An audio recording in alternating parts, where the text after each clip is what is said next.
Hello student, आज हम लोग पढ़ेंगे क्लास 7 के विज्ञान के फर्स्ट चैप्टर जिसका नाम है पादपों में पोषण। ये चैप्टर क्लास 7 के स्टूडेंट के लिए तो ज़रूरी है ही, साथ में जो स्टूडेंट सीटेट की तैयारी कर रहे हैं या यूपीएससी की तैयारी कर रहे हैं या कोई भी अदर गवर्नमेंट एग्ज़ाम की तैयारी कर रहे हैं वो सभी स्टूडेंट के लिए ज़रूरी है। तो चलिए इस चैप्टर को स्टार्ट करते हैं। इस चैप्टर में जो जो आपके लिए महत्वपूर्ण पॉइंट होंगे मैं उसको घेरा लगा दिया करूँगा। इस चैप्टर का नाम क्या है? पादपों में पोषण। कक्षा 6 में आप पढ़ चुके हैं कि सभी जीवों के लिए भोजन आवश्यक है। आप यह भी पढ़ चुके हैं कि कार्बोहाइड्रेट, प्रोटीन, वसा, विटामिन एवं खनिज भोजन के घटक है।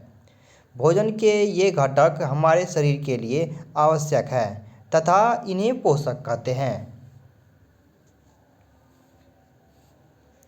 सभी जीवों को भोजन की आवश्यकता होती है।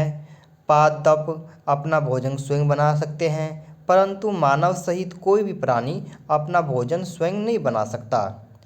वे पादपों अथवा पादपों का आहार ग्रहण करने वाले जंतु से अपना भोजन प्राप्त करते हैं। अतः मानव तथा अन्य प्राणी प्रत्यक्ष अथवा परोक्ष रूप से पादपों पर निर्भर करते हैं। बोझो जानना चाहता है कि पादप अपना भोजन किस प्रकार बनाते हैं। अब अगला पॉइंट है पादपों में पोषण विधि।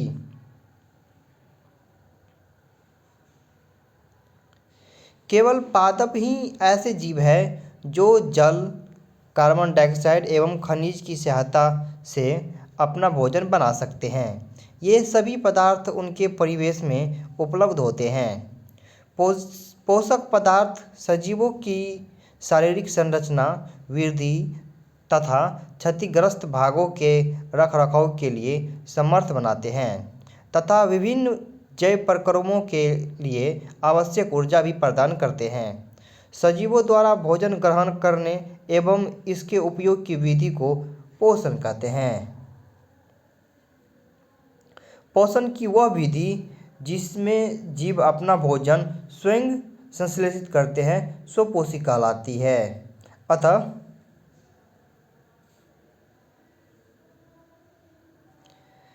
ऐसे पादपों को स्वपोषी कहते हैं।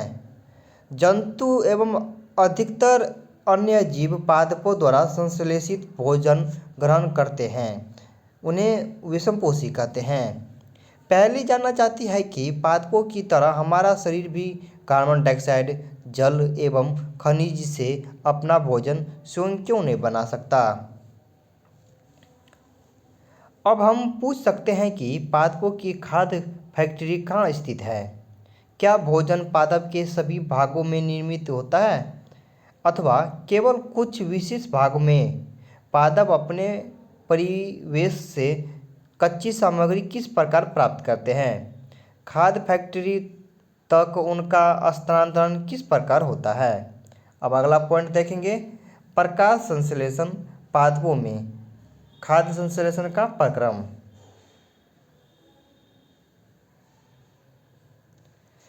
पत्तियां पादप की खाद्य फैक्ट्रिया है। पादपों में खाद्य पदार्थों का संश्लेषण उनकी पत्तियों में होता है। अतः सभी कच्चे पदार्थ उन तक पहुंचने चाहिए। मृदा में उपस्थित जल एवं खनिज जड़ द्वारा अवशोषित किए जाते हैं तथा तने के माध्यम से पत्तियों तक पहुंचाए जाते हैं। पत्ती की सतह पर उपस्थित सूक्ष्म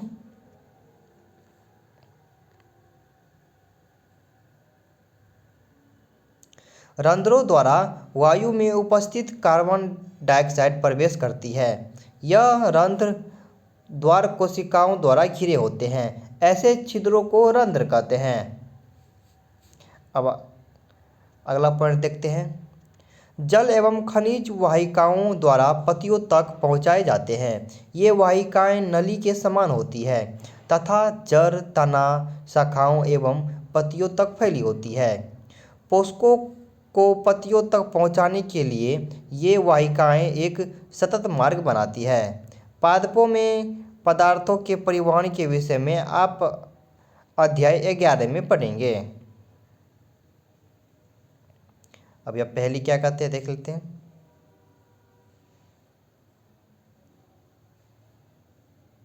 पहली जानना चाहती है कि पत्तियों में ऐसे क्या विशेषता है कि वे खाद्य पदार्थों का संश्लेषण कर सकती है, परंतु पादप के दूसरे भाग नहीं। पत्तियों में एक हरा वर्णक होता है जिसे क्लोरोफिल कहते हैं। क्लोरोफिल सूर्य के प्रकाश की ऊर्जा का संग्रहण करने में पत्ती की सहायता करता है। इस ऊर्जा का उपयोग जल एवं कार्बन डाइऑक्साइड से खाद्य संश्लेषण में होता है। क्योंकि खाद्य संश्लेषण सूर्य के प्रकाश की उपस्थिति में होता है, इसीलिए इसे प्रकाश संश्लेषण कहते हैं। अतः हमने देखा कि क्लोरोफिल सूर्य का प्रकाश कार्बन डाइऑक्साइड एवं जल प्रकाश संश्लेषण के लिए आवश्यक है। इस पृथ्वी पर यह एक अद्वितीय प्रक्रम है।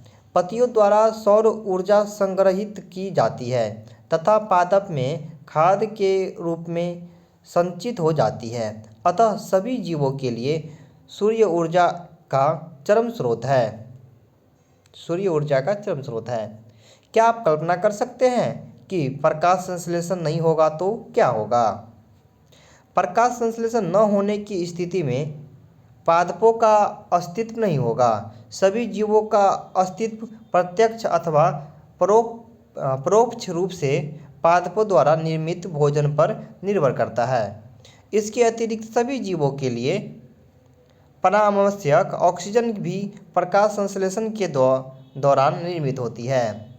प्रकाश संश्लेषण की अनुपस्थिति में पृथ्वी पर जीवन की कल्पना असंभव है।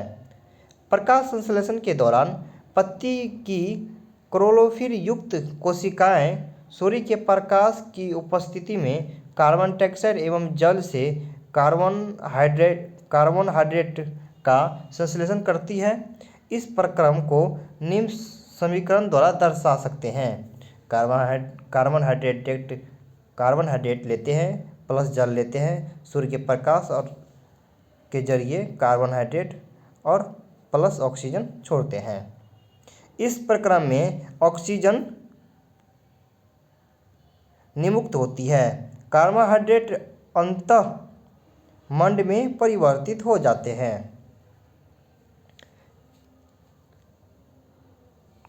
अब यहाँ देख लेते हैं, चित्र पढ़ लेते हैं।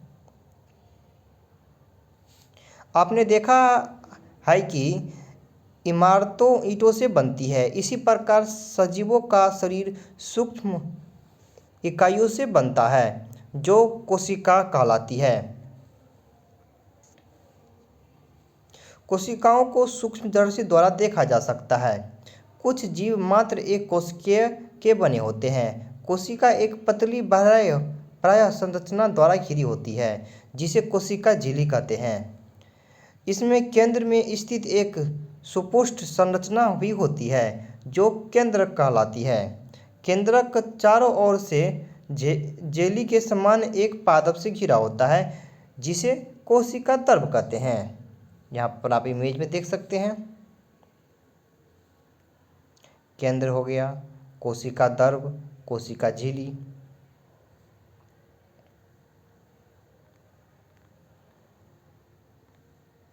अब आगे देखते हैं। यहाँ भी इमेज में दिखाया गया है कोशिका द्वार, रंध्र द्वार, रंध्र।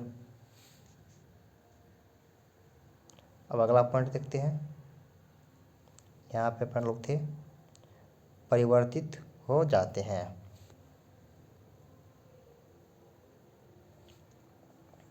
पत्ती में स्टार्च की उपस्थिति प्रकाश संश्लेषण प्रक्रम का संपन्न होना दर्शाता है। स्टार्च भी एक प्रकार का कार्बोहाइड्रेट है।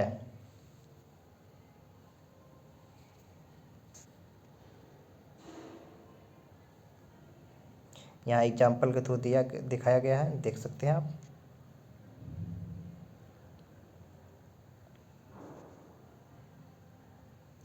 बोजो ने देखा कि कुछ पादपों की पत्तियां गहरी लाल, बैंगनी अथवा भूरे रंग की होती है। वह जानना चाहता है कि क्या इन पत्तियों में भी प्रकाश संश्लेषण होता है। पत्तियों के अतिरिक्त पादपों के दूसरे हरे भागों जैसे कि हरे तने एवं हरी शाखाओं में भी प्रकाश संश्लेषण होता है। मरुस्थलीय पादपों में वाष्पसर्जन द्वारा जल क्षय को कम करने के लिए पत्तियां सल्क अथवा शूल रूपी हो जाती है। इन पादपों के तने हरे होते हैं जो प्रकाश संश्लेषण का कार्य करते हैं। अब क्रियाकलाप 1.1 है जो आप देख सकते हैं।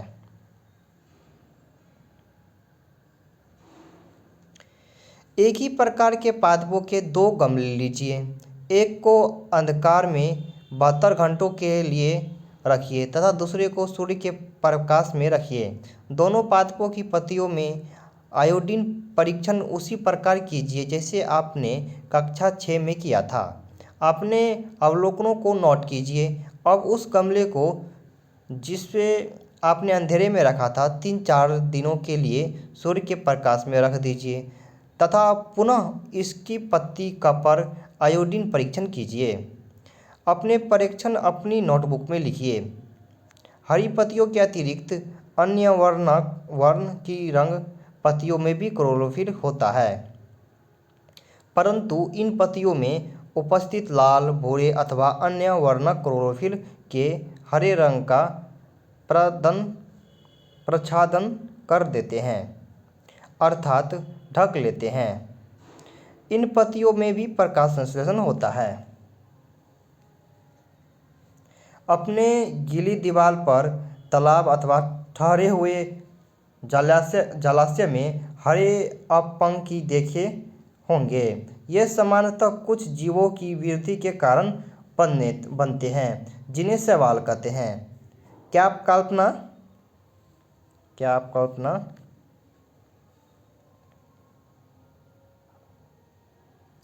कर सकते हैं कि इनका रंग हरा क्यों होता है? इनमें क्लोरोफिल होता है जिसके कारण ये हरे दिखाई देते हैं। शैवाल भी प्रकाश संश्लेषण द्वारा अपना भोजन स्वयं बनाते हैं। अब अगला पॉइंट देखते हैं, पादपों में कार्बोहाइड्रेट के अतिरिक्त अन्य खाद्यों का संश्लेषण।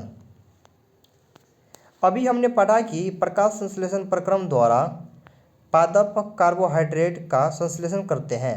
कार्बोहाइड्रेट कार्बन, हाइड्रोजन एवं ऑक्सीजन से बनते हैं। इनका उपयोग खाद्य के अन्य घटकों के संश्लेषण में होता है, परंतु प्रोटीन नाइट्रोजनी पदार्थ है जिनमें कार्बन, ऑक्सीजन एवं हाइड्रोजन के अतिरिक्त नाइट्रोजन भी होती है। पादपों को नाइट्रोजन कहाँ से प्राप्त होती है? याद कीजिए, वायु में नाइट्रोजन गैसीय अवस्था में प्रचुर मात्रा में पाई जाती है, परंतु पादप इसका अवशोषण इसी रूप में नहीं कर सकते। मिट्टी में कुछ विशेष जीवाणु होते हैं जो गैसीय नाइट्रोजन को उपयोगी यौगिक में परिवर्तित कर मृदा में निर्मुक्त करते हैं। यह विलेय पदार्थ पादपों द्वारा जल के साथ अवशोषित कर लिए जाते हैं। संभवतः आपने देखा है कि किसान अपने खेतों में उर्वरक तथा खाद डालते हैं जिनमें नाइट्रोजनी पदार्थ की प्रचुरता होती है। इस प्रकार अन्य घटकों के साथ पादपों की नाइट्रोजन की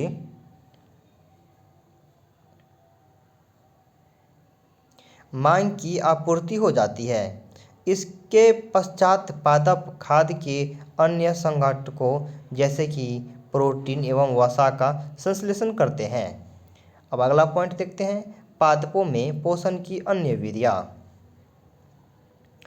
कुछ पादप ऐसे भी हैं जिनमें क्लोरोफिल नहीं पाया जाता। वे अपना भोजन संश्लेषित नहीं कर सकते। वे कैसे जीवित रहते हैं तथा वे पोषक किस प्रकार प्राप्त करते हैं? मनुष्य एवं अन्य प्राणी की तरह ये पादप भी अपने पोषण के लिए अन्य पादपों द्वारा निर्मित खाद्य पर निर्भर होते हैं। वे विषमपोषी प्रणाली का उपयोग करते हैं। चित्र 1.5 को ध्यान से देखिए। क्या आपको एक वृक्ष के तने एवं शाखाओं से लिपटी रस्सीनुमा पीले रंग की संरचना दिखाई देती है? ये अमरवेल का पादप है। इसमें क्लोरोफिल नहीं होता है। ये अपना भोजन उस पादप से प्राप्त करते हैं जिस पर ये आरोहित होते हैं। वह पादप परपोषी कहलाता है। क्योंकि अमरवेल जैसे पादप परपोषी को अमूल्य पोषकों से वंचित करते हैं, अतः इन्हें परजीवी कहते हैं। क्या हम एवं अन्य जंतु, यहाँ पर देख सकते हैं, ये है अमरवेल का पौधा। अब अगला पॉइंट देखते हैं। भी पादपों पर परजीवी है। आपको इस पर विचार करना चाहिए। हम अपने अध्यापक से इस विषय पर चर्चा कीजिए।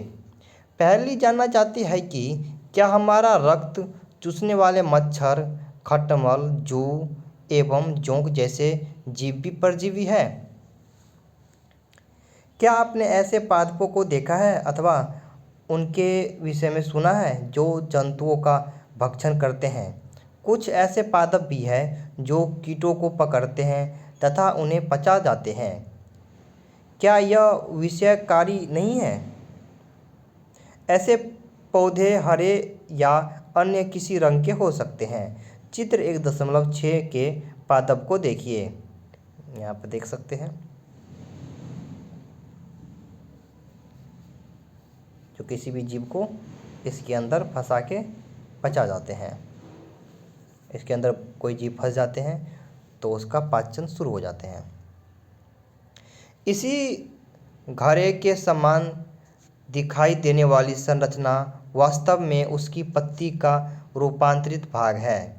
पत्ते का शीर्ष भाग घड़े का ढक्कन बनाता है। घड़े के अंदर अनेक रोम होते हैं जो नीचे की ओर धकेले रहते हैं, अर्थात अधोमुखी होते हैं। जब कोई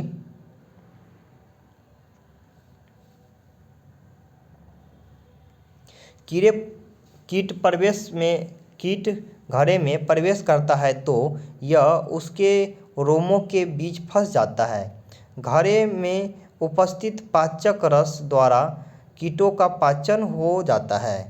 कीटों का भक्षण करने वाले ऐसे पादप कीटभक्षी पादप कहलाते हैं। बूझो भ्रमित है। यदि घटपर्णी हरा होता है और प्रकाश संश्लेषण संपादित करता है तो यह कीटों का भक्षण क्यों करता है? क्या यह संभव है कि इस प्रकार के पादपों का मृदा से वे सभी पोषक नहीं मिल पाते हैं जिनकी उन्हें आवश्यक है? अब अगला पॉइंट देखेंगे, मृतजीवी। अपने बाजार में छत्रक बिकते देखे होंगे। वर्षा के दिनों में वृक्ष की सड़ी गली टूटी टहनियों अथवा तनों या छाल पर छाते के समान संरचना के गुच्छे भी आपने देखे होंगे। आइए देखें कि जीवन यापन हेतु इन्हें किस प्रकार के पोषकों की आवश्यकता होती है और वे उन्हें कहाँ से प्राप्त होते हैं। बोझो जानना चाहता है कि ये जीव अपना भोजन किस प्रकार प्राप्त करते हैं। इसमें प्राणियों के समान मुख नहीं होता। ये हरे पादपों के समान भी नहीं होते। इनमें क्लोरोफिल अनुपस्थित होता है, अतः ये प्रकाश संश्लेषण द्वारा भोजन का संश्लेषण नहीं कर सकते।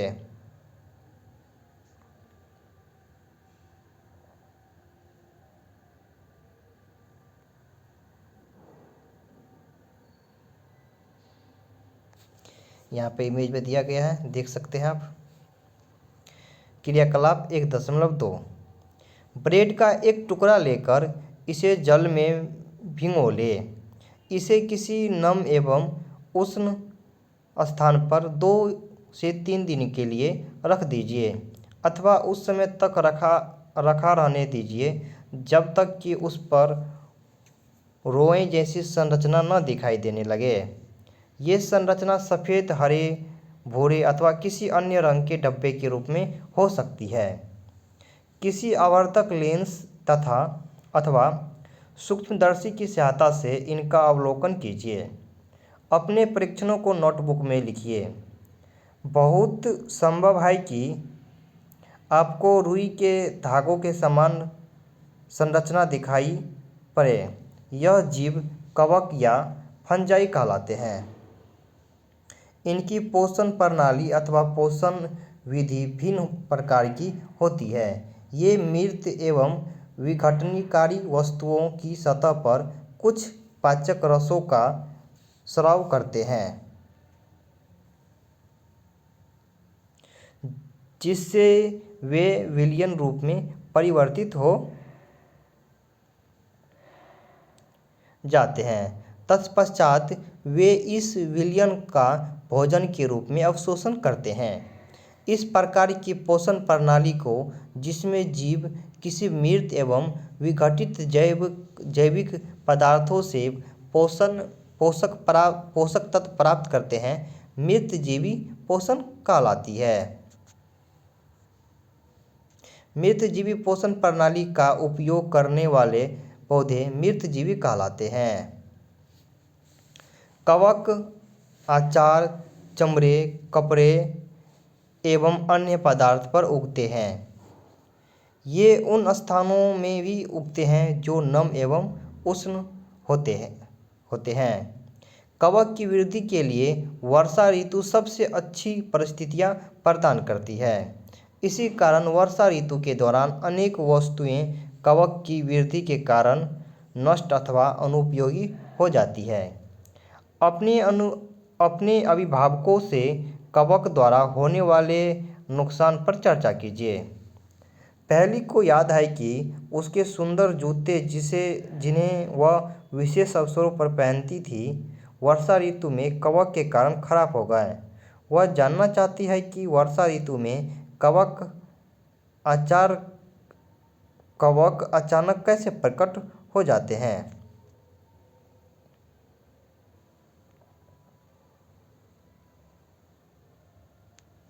सामान्यतः कवकों के बीजाणु वायु में उपस्थित होते हैं। जब वे किसी ऐसे जैव पदार्थ अथवा उत्पाद पर बैठते हैं जो नम एवं उष्ण हो, तो वे अंकुरित होकर नए कवक को जन्म देते हैं। क्या अब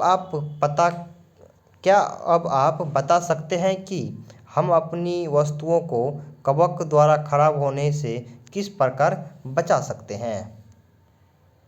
भुजो को याद है कि उसके दादाजी ने बताया था कि एक बार उनकी गेहूं की फसल कवक द्वारा नष्ट हो गई थी। वह जानना चाहता है कि क्या कवक रोग कारक भी होते हैं।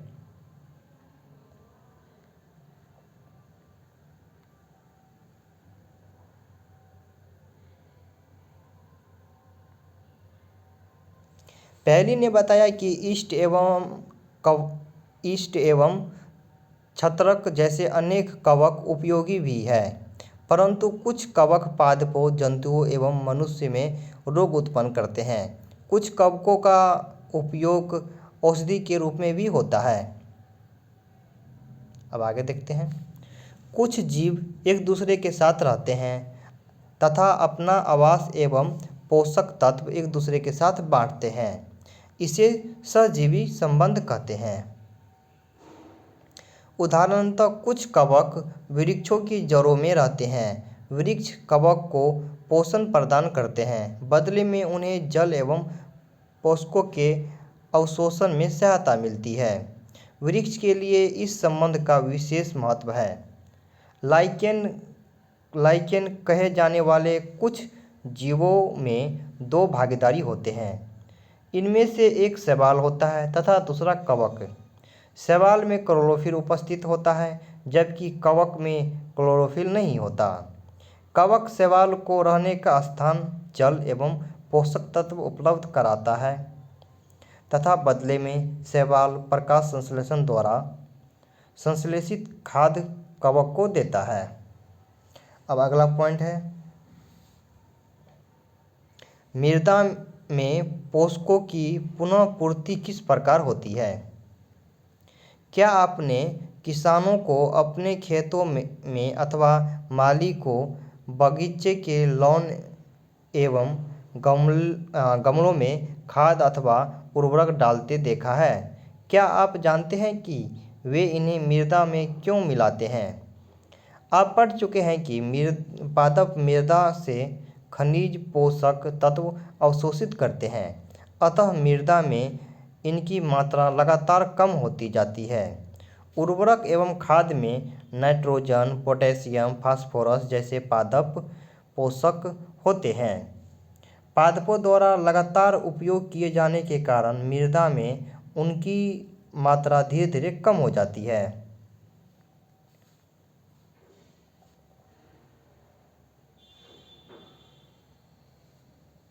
इसीलिए मृदा को इन पोषक तत्वों से समृद्ध करने के लिए भूमि में उर्वरक तथा खाद मिलाने की आवश्यकता होती है। यदि हमें पादप के पोषण की आवश्यकता के बारे में ज्ञान हो तो हम न केवल पादपों को उगा सकते हैं बल्कि उन्हें स्वस्थ भी रख सकते हैं। पादपों को प्रोटीन बनाने के लिए सामान्यतः नाइट्रोजन की अधिक आवश्यकता होती है। फसल कटाई के बाद मृदा में नाइट्रोजन की कमी हो जाती है।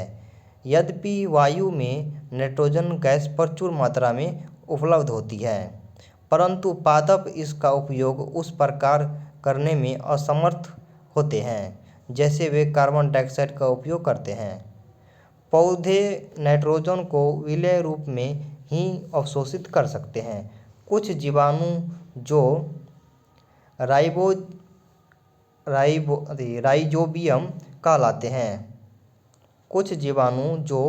राइजोबियम कहलाते हैं वायुमंडलीय नाइट्रोजन को विलीय पदार्थ में परिवर्तित कर देते हैं, परंतु राइजोबियम अपना भोजन स्वयं नहीं बना सकते। ये चना, मटर, मूंग, सेम अथवा अन्य फलीदार पादपों की जड़ों में रहते हैं तथा इन्हें नाइट्रोजन की आपूर्ति करते हैं। अधिकतर दालें फलीदार पादपों से प्राप्त होती है। इसके बदले पादप राइजोबियम जीवाणु को आवास एवं खाद्य प्रदान करते हैं।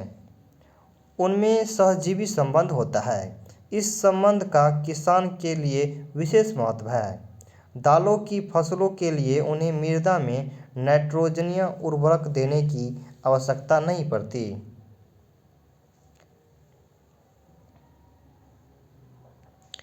यही नहीं, दाल की फसल उगाने के बाद अगली फसल के लिए भी सामान्यतः उर्वरकों की आवश्यकता नहीं रहती।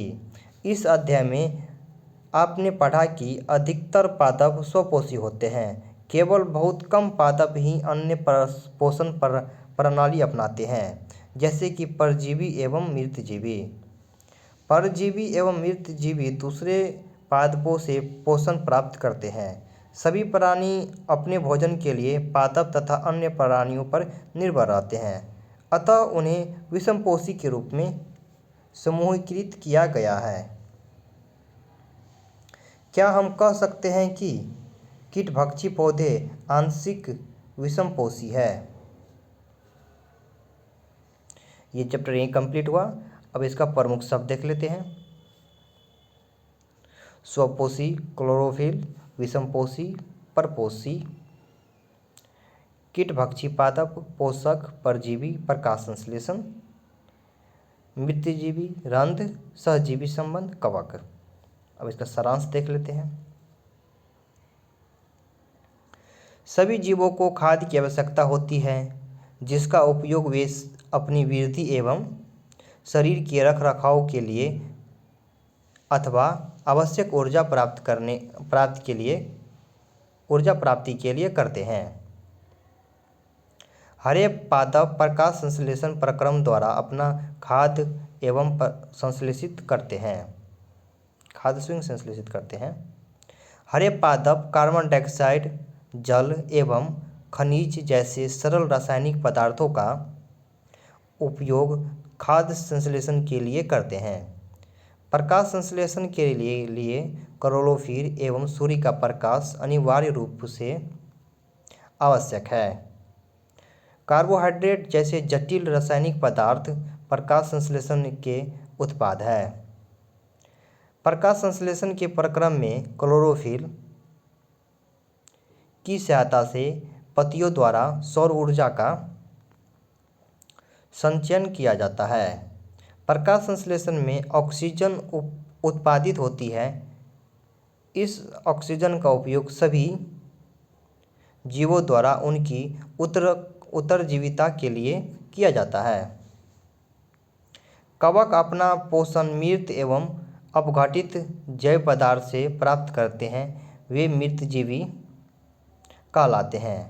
अमरवेल जैसे पादप परजीवी है, वे परपोषी पादप से अपना भोजन प्राप्त करते हैं।